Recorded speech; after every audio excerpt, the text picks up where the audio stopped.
এই রইল আমার 2 লাখ টাকার চাল।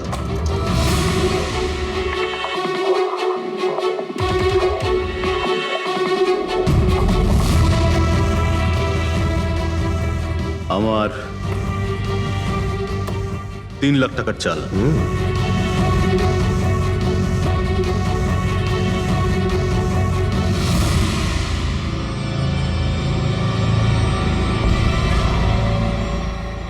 শো, মনে হচ্ছে আজকে আমার দিনটা খুব ভালো। আমাকে হারানো আজ তোমাদের পক্ষে সম্ভবই নয়। সম্ভব না, তাই না? হ্যাঁ, দাঁড়া দেখাচ্ছি।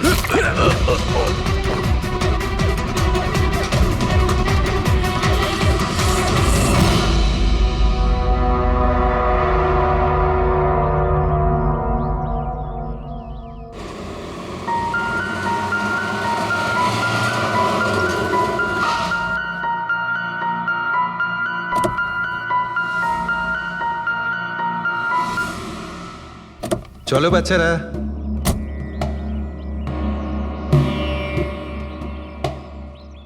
ভীষণ ক্লান্ত লাগছে, এত লম্বা ড্রাইভ। হেমন্ত, তুমি তো জানো আমরা ভ্যাকেশনে এসেছি, তাহলে কিছুদিন তুমি বিশ্রাম করে নিও। ওকে ওকে বাবা, ঠিক আছে, দরজা তো খোলো, আমি লাগেজগুলো নিয়ে আসছি। হ্যাঁ। এসো।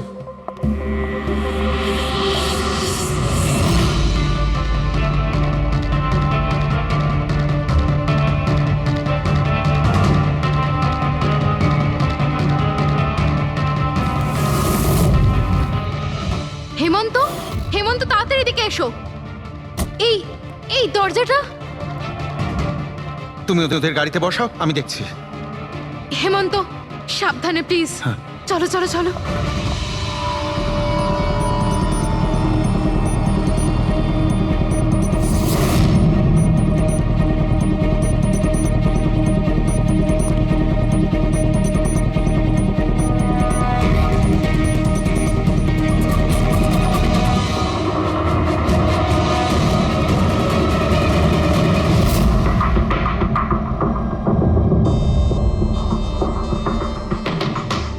তিন চারবার আঘাত করেছে ছুরি দিয়ে।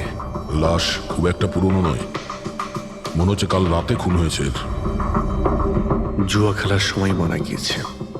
এই 5টা গ্লাস পড়ে আছে এখানে, আর এই 5টা ভাগে তাস বাটা আছে। মনে হচ্ছে এছাড়া আরো 4 জন ছিল, ওদের মধ্যে কেউ একজন মেরেছে একে। বাইরে থেকেও কেউ আসতে পারে। পুরবী পঙ্কজ, একটু দেখো তো এই জালনা কিংবা দরজা ভাঙা নেই তো? মিস্টার হেমন্ত, এই লোকটা কে? না স্যার, আমি তো এনাকে আগে কখনো দেখিও নি। এই লোকটা আপনার ঘরে মরে পড়ে আছে, আর দেওয়ালের চারিদিকে ওর ছবি লাগানো আছে। এটা কি করে সম্ভব? একজন অচেনা লোক আপনার এই হলিডে হোমে এসে তাস খেলছে, মারা গেছে। How it possible?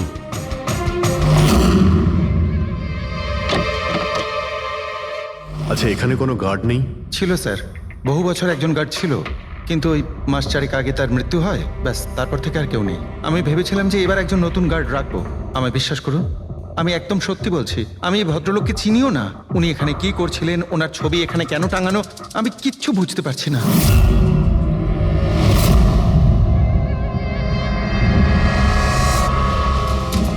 পঙ্কজ,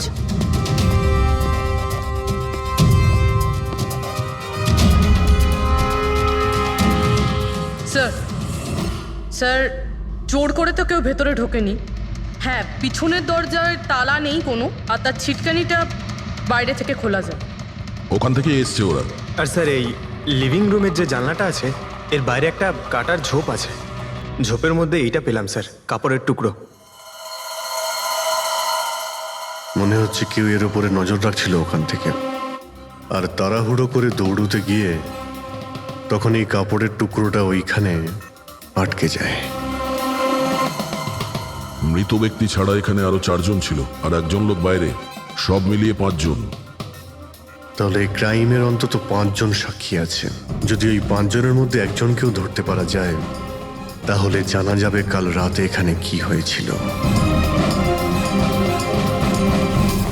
3 জন লোক আছে যারা এই খুনটা সম্বন্ধে জানে, এবং তারা যে খুন হয়েছে তার ছবি দেখে চিনতে পেরেছেন। কখন আসছে ওরা? একটা সময়।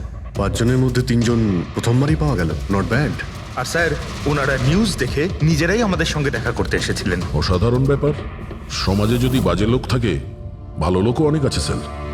কিন্তু ওরা কাল রাতে রিপোর্ট লেখালো না কেন? স্যার স্যার এরা ওই তিনজন, প্রীতম, রণবীর, বিক্রম। প্রীতম, রণবীর আর বিক্রম, তোমরা সবাই জানো ওই খুনটার ব্যাপারে। স্যার। তিনজনের আলাদা করে স্টেটমেন্ট নাও। স্যার, যখন সিডের খুন হয়েছিল তখন আমি ওখানেই ছিলাম। সিড, ওর নাম সিড ছিল? হ্যাঁ স্যার। স্যার, আমি ওদের চিনতামও না। কালকে প্রথমবার ওদের সাথে দেখা হয়েছে, আর কালকেই খুন হয়ে গেল। এক মিনিট, সব কিছু ঠিক মতন বলবে। স্যার, আসলে ওই যে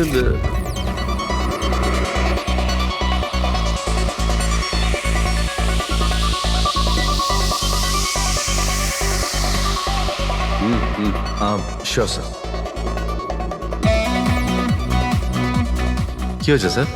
আপনি বোর হচ্ছেন? ক্লাবে ভালো লাগছে না আপনার? ক্লাব? তুমি এটাকে ক্লাব বলছো?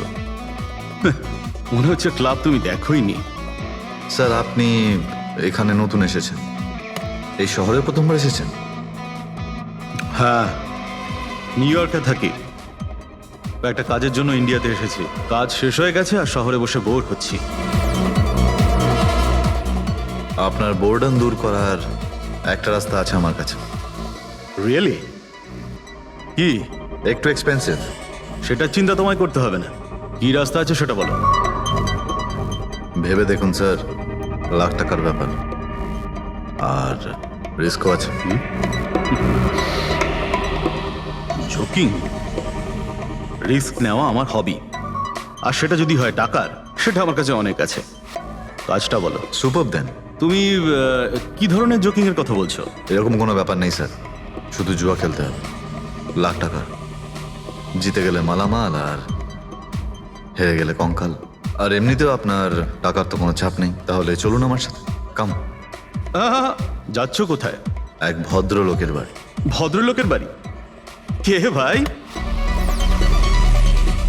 ওই যে দেখতে পাচ্ছেন, ব্ল্যাক জ্যাকেট, হোয়াইট শার্ট। তাহলে ওই বারটেন্ডার তোমাকে ওর বাড়িতে নিয়ে গিয়েছিল, তারপর তারপর কি হয়েছিল? না স্যার, ও সিডের বাড়ি নিয়ে যায়নি। ও সিডের সঙ্গে পরিচয় করায়, তারপর আমরা সিডের বাংলোতে যাই।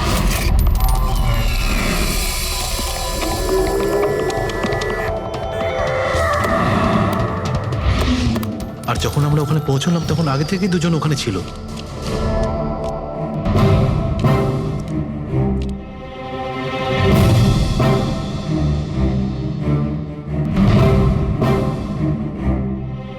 এই রইল আমার 2 লাখ টাকার চাল।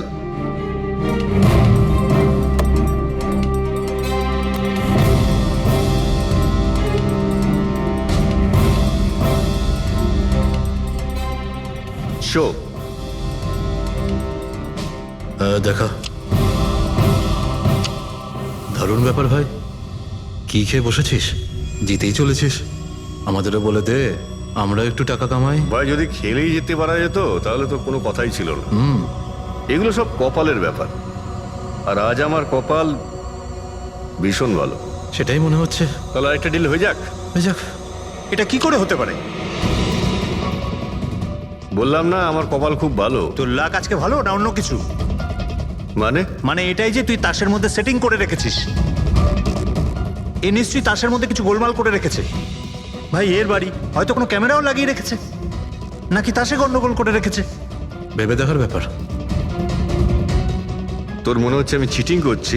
অফকোর্স, নাহলে আমাদের মধ্যে কারো হাতে ভালো তাস এলো না কেন? ওর এলো না, আমার এলো না কেন? তুই চিটিং করছিস, চিটার। এই, তুই আমাকে চিটার বলছিস? হ্যাঁ, তোকে চিটার বলছি। ও, হার মেনে নিতে পারছিস না তুই, তাই তো? খোকা, এটা বড়দের গেম, বাচ্চাদের নয়। যদি এখানে জিততে হয় না, তবে কার্ডে জিততে হয়। তাহলে বেরিয়ে যায় এখান থেকে। মুখ সামলে কথা বল। কি করছিস? বুঝলি? কি করছিস কি ভাই? আরে ওকে তাড়া কেউ এখান থেকে। তার মানে হরিশ ওখান থেকে চুপ করে বেরিয়ে গেল? হ্যাঁ স্যার, প্রথমে আমারও মনে হচ্ছিল যে ও চলে গেছে, কিন্তু ও কিচেনে গেছিল। কিচেনে? হ্যাঁ স্যার, কিচেনে। যখন ও কিচেন থেকে বেরোলো তখন ওর হাতে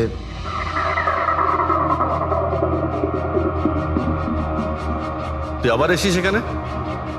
তোকে বলেছি না এখানে আসবি না? দেখেছিস আবার কি হলো কি? এই তুই আবার কি হাত হচ্ছে? দিচ্ছিস গায়ে? আরে ভাই, আরে কি করলি কি তুই? আরে মেরে দিল ওকে। এটা কি করলে? মেরে দিলে? আমি অ্যাম্বুলেন্সকে কল করছি, তোরা এখানে থাক। আরে মরে গেছো।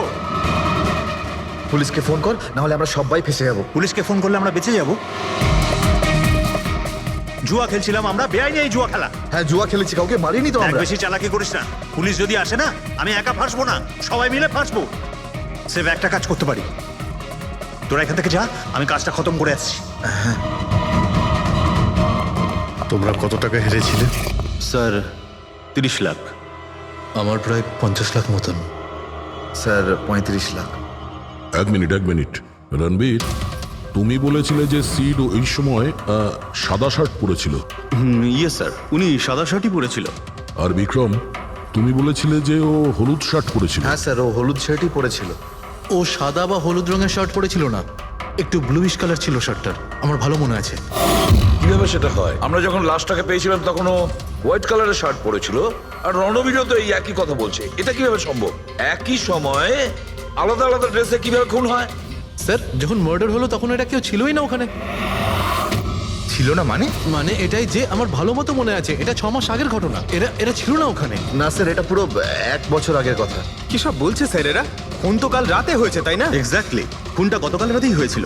আর সেই সময় উনি সাদা রঙের শার্টই পরেছিলেন। এক মিনিট, এসব তোমরা কি বলছো? কাল রাত, 6 মাস, 1 বছর আগে? হ্যাঁ স্যার। আই হোপ তোমরা একটা লোকের মার্ডারের কথা বলছো যা কাল রাতে হয়েছিল, তাই তো? আর তোমরা বলছো এই দুজন ছিল না মার্ডারের সময়? স্যার, এরা দুজন ওখানে ছিল না। আমি যে মার্ডারের কথা বলছি সেটা 6 মাস আগে হয়েছে। স্যার, খুনটা কাল রাতেই হয়েছিল। আর সেই সময় যারা ছিল সেই দুজন অন্য কেউ ছিল, ওরা তখন ওখানে ছিল না। হ্যাঁ স্যার, ওরা ঠিক বলছে, আমিও চিনি না এদেরকে। তোমরা তিনজনের সিডের কথাই বলছো তো? আর মার্ডার হওয়ার আগে ও তোমাদের সঙ্গে চেরিস ক্লাবে দেখা করেছিল তো? আর তারপরে ও তোমাকে হেমন্ত বিলায় নিয়ে গেছে। না স্যার, ও আমাকে সংকল্প ম্যানশনে নিয়ে গেছিল। আর সেটা ওই কীর্তি হিলসে, হ্যাঁ কীর্তি হিলসে ছিল। না স্যার, ও আমাকে ইয়াশ হাউসে নিয়ে গেছিল, যেটা কার্টিস রোডে রয়েছে। একটাই লোক তিনবার 3 জায়গায় 3 রকম আলাদা আলাদা জামা কাপড় পরে কি করে মরতে পারে? হ্যাঁ, সালুকে বলো। আচ্ছা ঠিক আছে, ওকে। অজিত, সালুকে কোনো সূত্র খুঁজে পেয়েছে। তোমরা যাও, সালুকের সঙ্গে দেখা করো, আর ততক্ষণে আমি এদেরকে একটু জিজ্ঞাসাবাদ করি।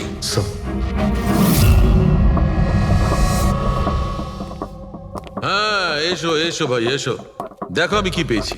আরেকটা কথা বলতে হবে, এই কেসটা বড় অদ্ভুত। হ্যাঁ ডক্টর সালুকে, কেসটা তো খুবই অদ্ভুত, আর যেগুলো আমরা জানতে পেরেছি ওগুলো। আরে না ভাই, ওইটাও তো অদ্ভুত নয়, আমি যেটা তোমাদের বলতে যাচ্ছি সেটা অদ্ভুত। হ্যাঁ, কি হলো?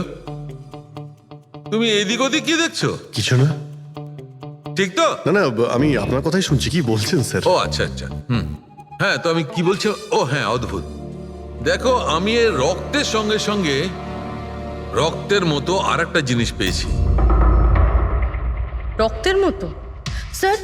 স্যার আপনার সন্দেহ একদম ঠিক ছিল, এটা ডাই ছিল। আরে সারিকা, তুমি এসে গেছো? মানে আমি বলতে চাইছি, কি বলছো তুমি? লাল ডাই কি করে? আরে বাহ, কনসেন্ট্রেশন ফিরে পেয়েছো তুমি? আরে আমার কনসেন্ট্রেশন কোথায় গিয়েছিল? তোমরা সব সময় না আমার পিছনেই পড়ে থাকো। ও আচ্ছা। আমি সিডের বডি থেকে এই প্লাস্টিক ব্যাগটা পেয়েছি। এই ব্যাগ ওর শার্টের ঠিক নিচে ওর বডির সাথে টেপ দিয়ে আটকানো ছিল। আর এই ব্যাগটাতেই একদম রক্তের মতো ডাই রাখা হয়েছিল। এটা তো ঠিক ওই রকমই যেটা ফিল্মের শুটিং এ ইউজ করা হয়। বা হয়তো নাটকে। নাটক? হ্যাঁ নাটকে। যতদূর আমরা জানতে পেরেছি তাতে এটা পরিষ্কার যে সিড একজন ঠক ছিল। সিডা তার সঙ্গীরা মিলে জুয়া আর মার্ডারের নাটক করে লোকেদের ঠকাতো। তার মানে এসবের মধ্যে ওই বারটেন্ডারও যুক্ত ছিল। ও জেনে বুঝে বড় লোকদের ফাঁসিয়ে এখানে এই কার্ড পাঠিতে পাঠাতো, আর তারপরে এই মার্ডারের নাটক। তো এই জন্য রণবীর, বিক্রম আর প্রীতম আলাদা আলাদা জায়গায় আলাদা আলাদা সময় এর মার্ডার দেখেছে। আর ওরা এসব অনেক আগে থেকেই করছে, কিন্তু কাল রাত ওদের নাটক বাস্তবে পরিণত হয়। প্রতিবারই একটা নতুন বাংলো, নতুন লোক ঠকানোর জন্য। আর বাকি সব সেম, একই খেলা, একই ঝগড়া, আর সেই একই সিটের মার্ডারের নাটক। লোকেদের কাছ থেকে টাকা নিয়ে পুলিশ কেসে নামে লোকেদের ভয় দেখিয়ে বের করে দেওয়া, সব কিছু সেম টু সেম। প্ল্যান তো খুব ভালো ছিল, কিন্তু কালকে হঠাৎ মার্ডার কি করে হয়ে গেল? কারণ কালকে রাতে একটা গন্ডগোল হয়েছে। মানে 1 মিনিট।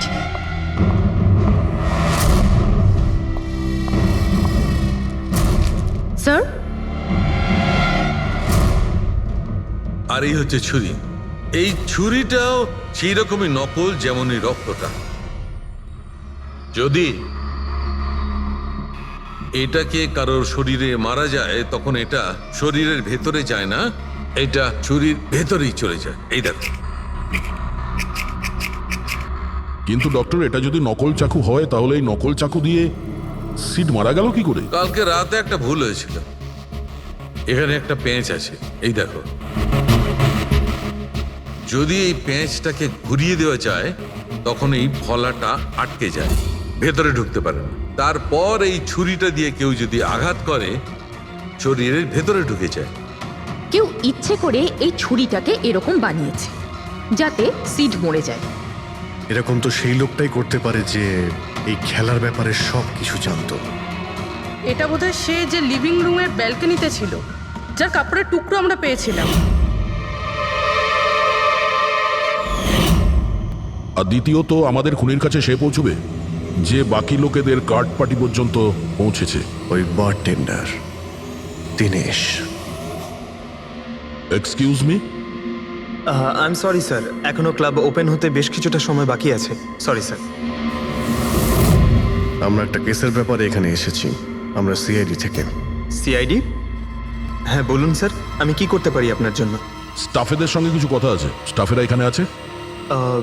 এখন সবাই তো এখানে নেই, কিছু লোক আছে যারা লকার রুমে ইউনিফর্ম চেঞ্জ করছে। আপনাদের একজন বারটেন্ডার দিনেশ, সে কোথায়? ম্যাম, কাল থেকে ও কাজে আসেনি, জানি না না বলে কোথায় গেছে। আচ্ছা স্যার, ব্যাপারটা কি? ও কিছু ঘটিয়েছে নাকি? করেছে কি করেনি সেটা পরে আপনি জানতে পারবেন। আপাতত আপনি ওর অ্যাড্রেস দিন আমাদের। স্যার, ও এখানে যে অ্যাড্রেস দিয়েছিল সেটা ভুল অ্যাড্রেস। অ্যাকচুয়ালি ও যখন উধাও হয়ে গিয়েছিল এখানে অ্যাড্রেস বুক থেকে ওর সব ডিটেলস বার করেছিলাম আমি, কিন্তু তারপর দেখলাম যে অ্যাড্রেসটা ভুল।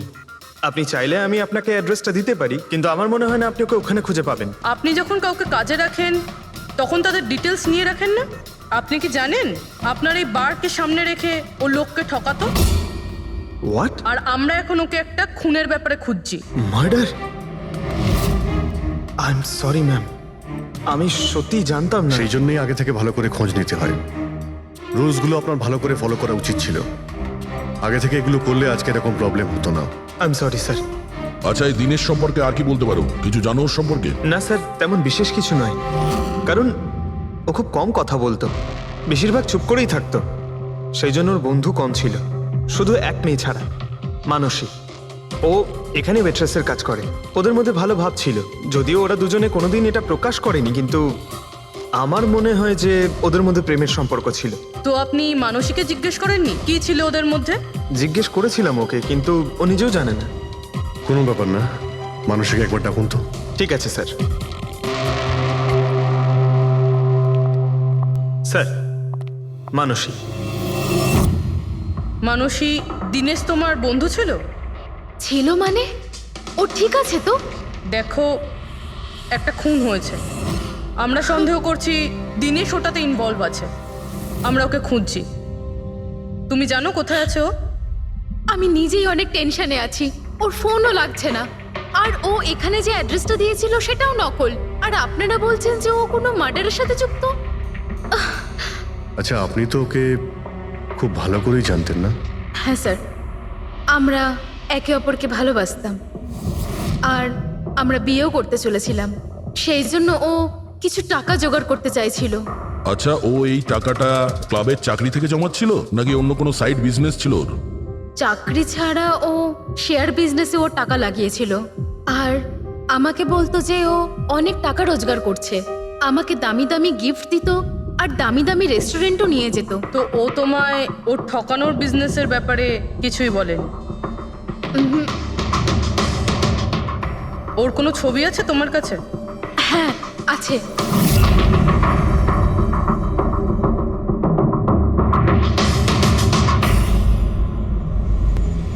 স্যার এই দিনেশ তো নিরুদ্দেশ, কিন্তু ওর ছবি আমরা পেয়েছি।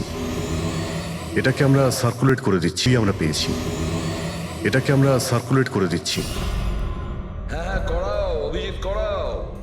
তিনজনের স্কেচ তো করা হচ্ছে। একটা কথা তো পরিষ্কার যে চারজন সবাই একসঙ্গে কোনো গর্তে লুকিয়ে বসে আছে। হ্যাঁ স্যার। স্যার এরা ঠক কিন্তু খুনি নয়। ভুল করে এদের হাতে খুন হয়ে গেছেন। 100% এটা ভয় পেয়েই কোথাও লুকিয়ে রয়েছে। ব্যাস এই ভয়টাকেই আমাদের কাজে লাগাতে হবে। এমন ভাবে ভয় দেখাতে হবে যে ওরা নিশ্চয়ই কোনো ভুল করে থাকবে আর আমরা খাপ করে ধরে ফেলবো। স্যার স্যার হ্যাঁ স্কেচ তৈরি। ওকে স্যার হ্যাঁ এই তিনজনই জুয়ারি, আর যে ছুরি মেরেছে সে হলো হরিশ। একটা কাজ করো, এই তিনটে স্কেচই আর ওই বারটেন্ডারের ছবি প্রতিটা police station, railway station, bus stand, লজে সব জায়গায় পাঠিয়ে দাও। আর সমস্ত নিউজ চ্যানেলেও পাঠিয়ে দাও। আর ওদেরকে জানিয়ে দাও যে 24 ঘন্টা যেন এদের ছবি দেখানো হয়। প্রত্যেকটা বাড়িতে এদের ফটো দেখাতে হবে। তারপরে দেখবো কতদিন লুকিয়ে থাকে আমাদের হাত থেকে। এই 4টে ফটো খুব ভালো করে দেখুন। এই 4 জন এই হত্যাকাণ্ডে জড়িত। এদের ব্যাপারে কোনো রকম সূত্র বা কোনো রকম খবর পেলে সিআইডি কে এই নাম্বারে খুব তাড়াতাড়ি যোগাযোগ করবেন। এরা খুবই ভয়ানক। এরা সবাই ইন্ডাস্ট্রিয়ালিস্ট হেমন্ত কুমারের ফার্ম হাউসে নিজেরই এক বন্ধুকে খুন করে পালিয়ে গেছে। পুলিশরা অনেকক্ষণ ইনভেস্টিগেশন করার পরেও সেখান থেকে কোনো কিছুই খুঁজে পাওয়া যায়নি। সিআইডি এদের সবাইকে খুঁজছে। এই হলো এদের ফটো।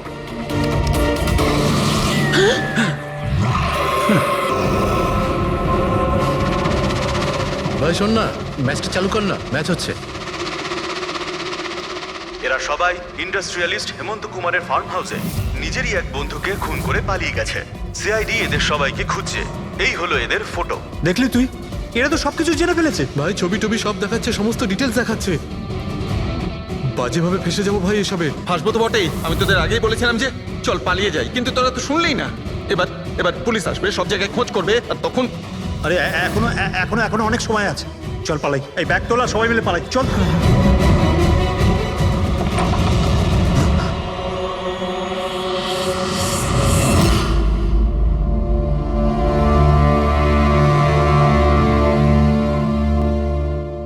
স্যার সিট তো আমার খুব ভালো বন্ধু ছিল, আমার পার্টনার ছিল, সব কিছু ঠিকঠাক চলছিল।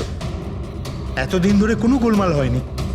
ওই রাতে কি যে হলো, আমি তো অন্যান্য বারের মতোই নকল ছুরিই মেরেছিলাম, কিন্তু মানে জানি না কিভাবে মরলো, আমি জানি না। এও জানে না। ওসব নাটক বন্ধ করো আর সত্যি করে বলো। বলো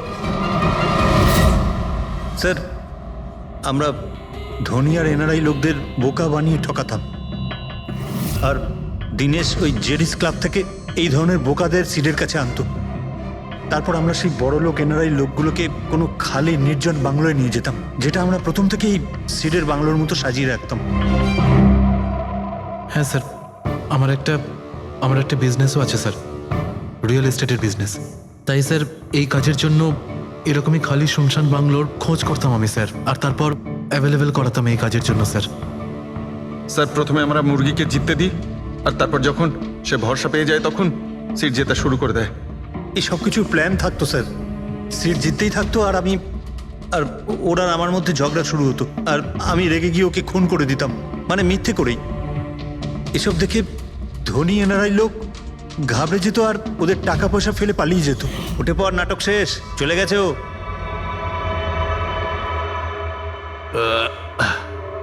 ঠিক গেছে তো রে? হ্যাঁ গেছে। উফ, আরে লেগে যাবে পাগল। তারপর আমরা ওই টাকাগুলো নিজেদের মধ্যে ভাগ করে নিতাম। ওই রাতেও সব এরকমই হয়েছিল। আমি ওকে ছুরি মেরেছিলাম, আর তারপর পুলিশকে ফোন করা যাক আর সবকিছু ডিটেলে বলে আমি দেবো। পুলিশের চক্করে করতে চাই না। আমার পাসপোর্ট, ইউএসএ সিটিজেনশিপ সবকিছু চলে যাবে। না না না না না, আমি যাচ্ছি। আরে ঘুমিয়ে পড়লি নাকি সিট? আরে ওঠ ভাই, অনেক হয়েছে, আর ওভার অ্যাক্টিং করতে হবে না। Sit set set. আরে এই তো সত্যি মরে গেছে। আরে ছুরিটা সত্যি সত্যি লেগে গেল নাকি ওর? আরে কি বাজে কথা বলছিস কি তুই? আরে সিট ওঠ না। সিট ওঠ না।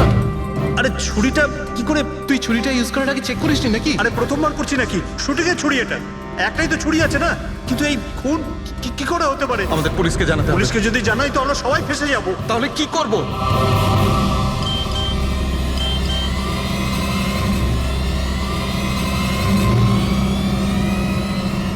তোর খেলাটা ভেস্তে গেছে ভাই। কি? এই এই দিকেটা দেখ, এই দেখ ফটো আছে। আরে আমি এই ফটোগুলো এখনই পাঠাচ্ছি পুলিশের কাছে অ্যাড্রেস সহ, ওরা এক্ষুনি ওখানে এসে পড়বে। তোর খুব শখ হয়েছিল না খেলার, এবার দেখি পুলিশের সাথে কেমন লুকোচুরি খেলিস। তুমি বলছো যে তোমরা ওখানে টাকা ফেলে পালিয়ে গিয়েছিলে? হ্যাঁ স্যার, পুরো 90 লাখ টাকা ছিল স্যার। আমরা সব ফেলে পালিয়েছিলাম। কিন্তু আমরা তো ওখানে কোনো টাকা পাইনি। আমি কিছু জানি না ম্যাম, ওই টাকাটা কোথায় গেছে, ওই নকল ছুরিটাই বা আসল কি করে হয়ে গেল, সিডের খুন কি করে হয়ে গেল, আমি কিচ্ছু জানি না ম্যাম। কেউ তোমাদের জালে তোমাদেরই ফাঁসিয়ে দিয়েছে, বুঝেছ? দেখো, এমন কেউ আছে যে তোমাদের এই খেলার ব্যাপারে সব কিছুই জানতো, ওই ছুরিটা নিয়ে কোনো গন্ডগোল করেছিল আর তাতেই সিট মারা যায়। আর ওই দিনেশ, ও কোথায়? সিড মারা যাওয়ার পর আমি দিনেশকে ফোন করেছিলাম, আমার কথা শুনে ও খুব ঘাবড়ে গেছিল, বললো কি যে ওই শহর ছেড়ে চলে যাবে। দিনেশ তো তখন থেকেই উধাও। তাহলে কি পুরো প্ল্যানটা আবার দিনেশ করেনি তো? ওখানে রণবীরকে পাঠায় আর হরিশের ছুরিটাই চেঞ্জ করে দেয়, আর তারপরে দিনেশ ব্যালকনিতে লুকিয়ে পড়ে। আর ওখান থেকে দিনেশ ফটো তুলেছে স্যার, আর হরিশকে পাঠিয়েছে, আর তারপর বলেছে যে পুলিশ আসছে, তাই এরা সব ভয় পালিয়ে গেছে। 90 লক্ষ টাকা ছেড়ে পালিয়ে গেছে। তার মানে দিনেশ আমাদের সাথে বেইমানি করেছে। বাহ, সবাইকে ঠকায় যে লোক, যখন তাদের সাথে এরকম হলো খারাপ লাগছে।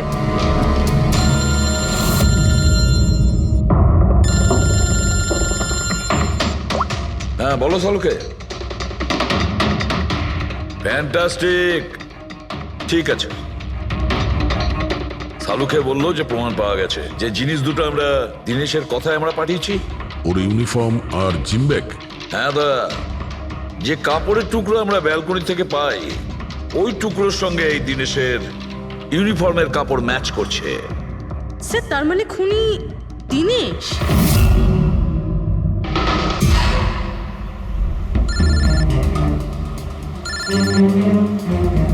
ACP sir, hello. কি জিটি রোড? ঠিক আছে স্যার, ওকে ওকে। জিটি রোডে যেতে হবে। দিনেশকে জিটি রোডের বাজারে দেখা গেছে।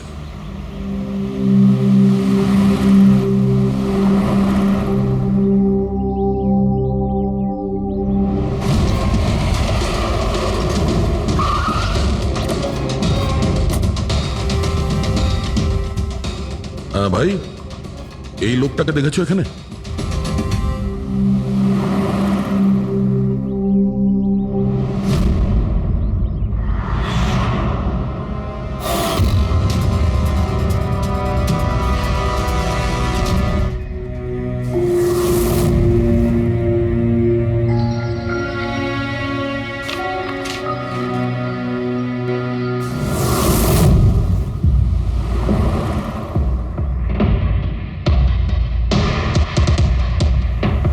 আচ্ছা, এই যে দাদা, একে দেখেছেন? হ্যাঁ দেখেছি তো। কোথায়? ওই তো ওখানে দাঁড়িয়ে রয়েছে। আগে? হ্যাঁ আগে। থ্যাঙ্কস থ্যাঙ্কস, চলো। মা, বাবা, আমায় ক্ষমা করে দিও। আমি তোমাকে অনেক কষ্ট দিয়েছি, তোমাদের মান সম্মান ডুবিয়ে দিয়েছি, কিন্তু একটা সত্যি কথা, আমি খুনি নই, আমি কাউকে খুন করিনি। আমি শুধু একটু টাকা ইনকাম করতে চেয়েছিলাম, কিন্তু আমি জানতাম আজ নয়তো কাল পুলিশ আমাকে ধরেই নেবে, এটা হওয়ারই ছিল।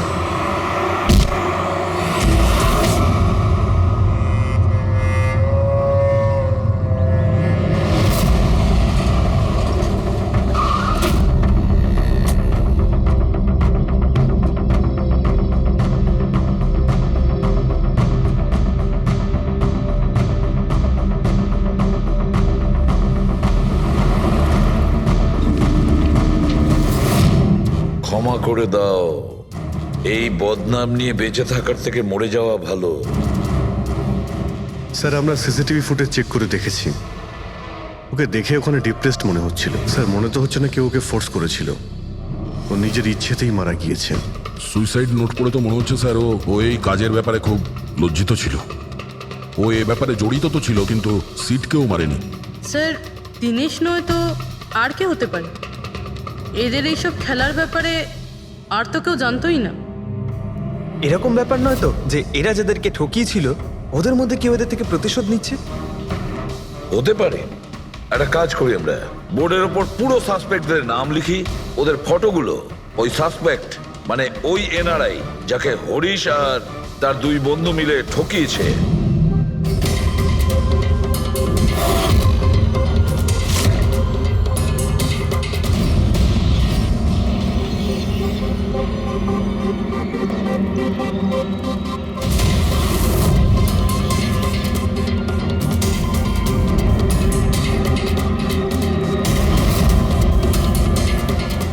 স্যার এই হলো সেই সমস্ত লোকগুলো যারা এই কেসের সঙ্গে জড়িত।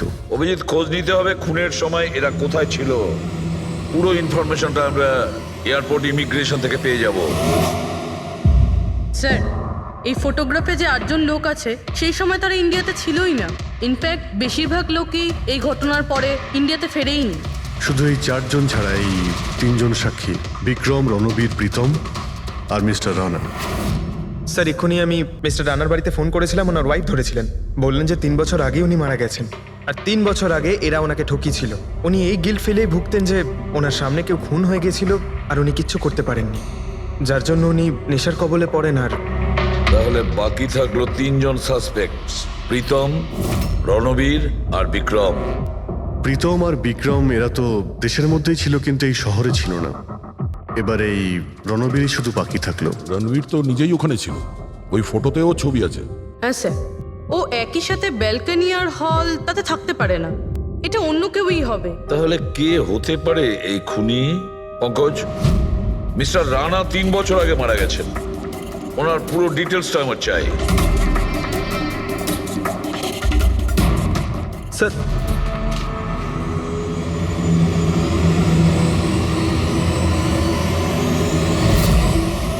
এটা কোনো একজন লোকের কাজ নয়, অন্য কেউ আছে যে ওর সঙ্গে কাজটা করেছে। আমার তো মনে হচ্ছে যে খুনি আমাদের চোখের সামনেই আছে, শুধু আমরাই ওকে দেখতে পাচ্ছি না। ইয়েস, খুনি তো আমাদের সামনেই ঘুরছে। কি কথা বলেছো ফ্রেডি, সুপার। আমি স্যার? হ্যাঁ তুমি। খুনি সত্যিই আমাদের চোখের সামনে ঘুরছে, কিন্তু আমরা ওকে দেখতে পাচ্ছি না। কিন্তু এখন আমি বুঝতে পেরে গেছি। হোটেলে যাই। হোটেল? হ্যাঁ হোটেল। থিওরি হিসেবে ওর হোটেলেই থাকার কথা। একবার যদি জানতে পারি যে খুনি ওই, তাহলে ওর সঙ্গী আর জুয়োর টাকা সব পেয়ে যাবো। তাহলে চলুন স্যার, তাড়াতাড়ি যাওয়া যাক আর ওকে ধরে ফেলি গিয়ে। ধরবে না ওকে, ওর ওপর নজর রাখতে হবে। আর হ্যাঁ, যদি বেশি চালাকি করে তাহলে ছাড়বো না ওকে।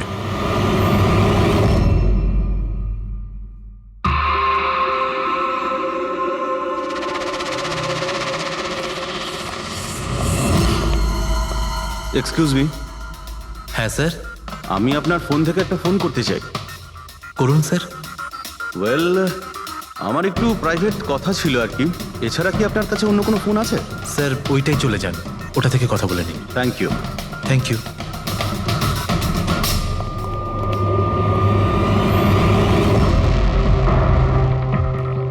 শোনো ভাই।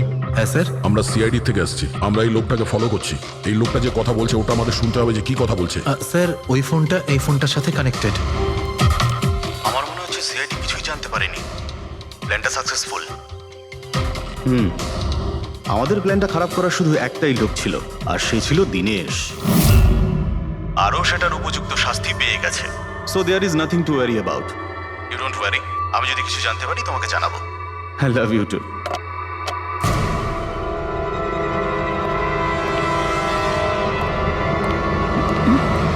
এই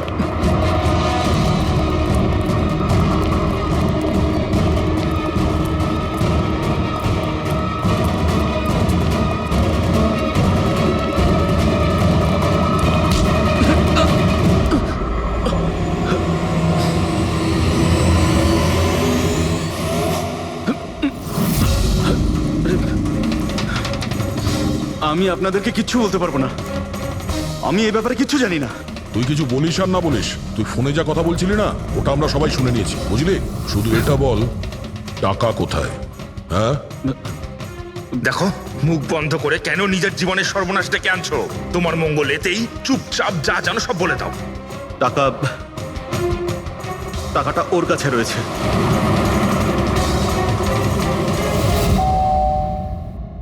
একটু দেখ তো মা, কে বেল বাজাচ্ছে? হ্যাঁ মা।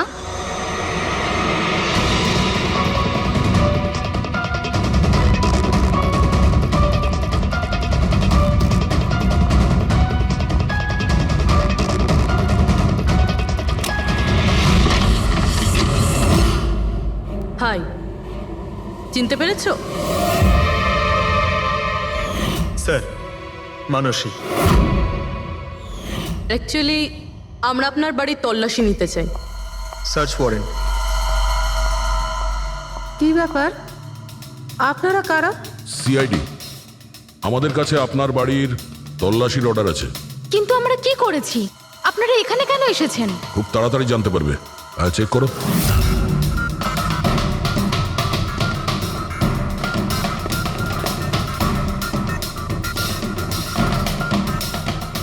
দয়া স্যার।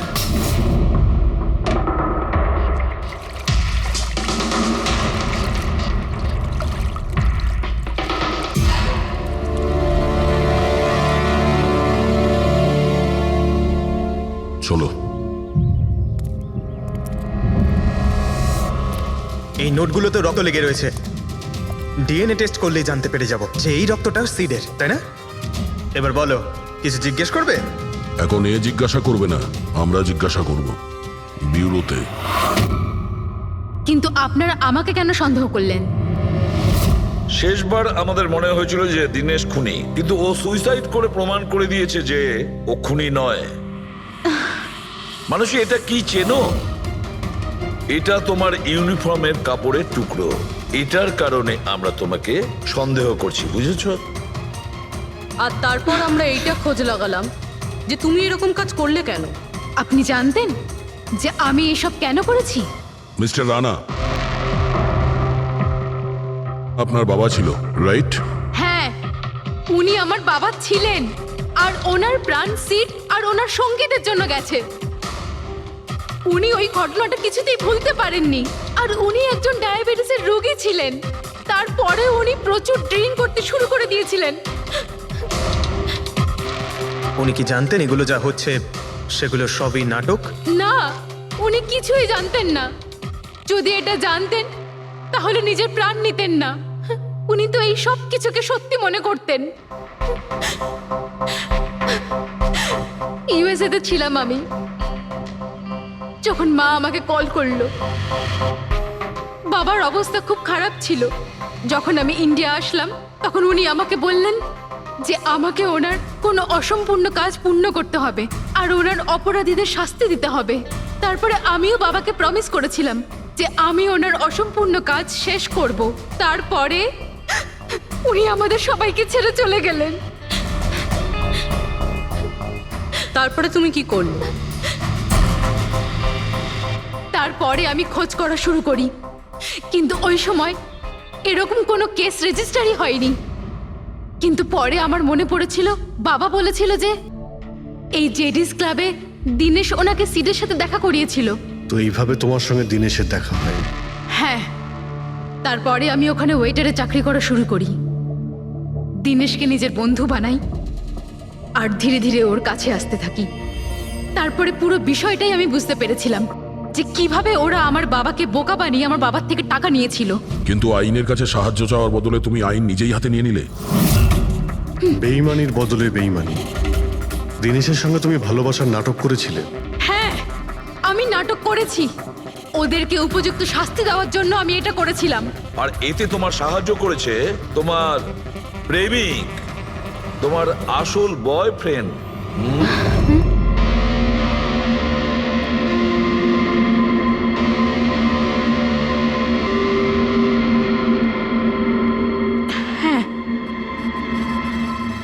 আমরা দুজনে মিলে প্ল্যান করেছিলাম। রণবীর ওই রাতে জেনে বুঝে বোকা হয়েছিল। আর ওই ছুরি ছুরিটাকে খারাপ করেছিল? যদি এই পেঁচটাকে ঘুরিয়ে দেওয়া যায় তখন এই ফলাটা আটকে যায়। ওই ছুরিটাকে আমি খারাপ করেছিলাম, আর ব্যালকনি থেকে লুকিয়ে ফটো আমিই নিয়েছিলাম। তারপরে আমি ওই ফটো হরিশকে পাঠিয়েছিলাম, আর ওদেরকে ওখান থেকে তাড়িয়ে দিলাম, আর আমি টাকাগুলো নিয়ে ওখান থেকে বেরিয়ে পড়লাম। আমি আমার বাবাকে দেওয়া প্রমিস পূরণ করেছি। ওই টাকাটা আমার বাবার ছিল, আমি ওনার প্রতি ন্যায় করেছি। ভুল। ওই ন্যায় বিচার করা তোমার কাজ নয়, সেটা করবে আদালত। তুমি আইন নিজের হাতে নিয়েছিলে, আর একটা খুব মস্ত বড় অপরাধ করেছো। আইন তোমাকে কঠোর থেকে কঠোরতম শাস্তি দেবে, তোমাদের দুজনকে কঠোর শাস্তি দেবে।